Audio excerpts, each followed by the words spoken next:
জড়তালি মাবুদ দিয়া জড়তালি। তো ভাই কথা হচ্ছে যে মানুষের সাথে চলাটা সৎ আচরণ, ভালো আচরণ করবেন, মানুষের সাথে চলবেন, এটা সবচেয়ে শক্তিশালী ইবাদত, পাওয়ারফুল ইবাদত।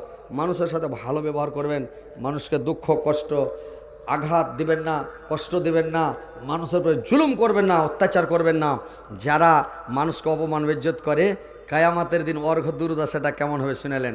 আল্লাহ বলছেন ফাল ইয়াউমাল্লাযিনা আমানু মিনাল কুফারি ইয়াজহাকুন, সেদিন মুমিনেরাও কাফেরদেরকে ঠাট্টা করবে। দুনিয়াতে মানে যারা মুমিনকে দেখা, কিছু নমাজি লোককে দেখে, মুসলমানকে দেখে কিছু লোক ঠাট্টা করে, কিছু লোক কিছু মানুষ পৃথিবীতে আছে, কোনো মানুষকে আলেমকে দেখে চিড় মারে, কত মানুষ আছে নমাজি লোককে দেখে চিড় মারে, কত লোক আছে দিনদার পরহেজগার লোককে দেখে চিড় মারে। ও নিজে দাঁড়িয়ে পেশাব করবে, নিজে মানে বিসমিল্লাহ বলবে না, ভাত খেয়ে নেবে, হাত ধুবে না, ভাত খেয়ে নেবে, ও কোনো দোয়া দুরুজ পড়বে না, কিছুই জানে না। আর লোকের সামনে বলবে ই খারাপ, ও খারাপ, ওই খারাপ, এই খারাপ, ওই খারাপ, লোকের সামনে বদনাম শেখায়ত করে। তো ভাইরা আমার, সেদিন ওদের দুর্দশা, ওদের দুর্ব্যবস্থা দেখতে পাবে কিয়ামতের দিন।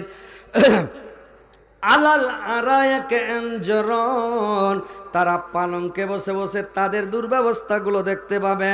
হাল সুবাল কুফার মা কানু ইয়াফআলুন, এরা কে বলবে জাহান্নামী রেখে, তোমরা দুনিয়াতে যে করছিলা কীর্তিকলাপগুলো, মাস্তানি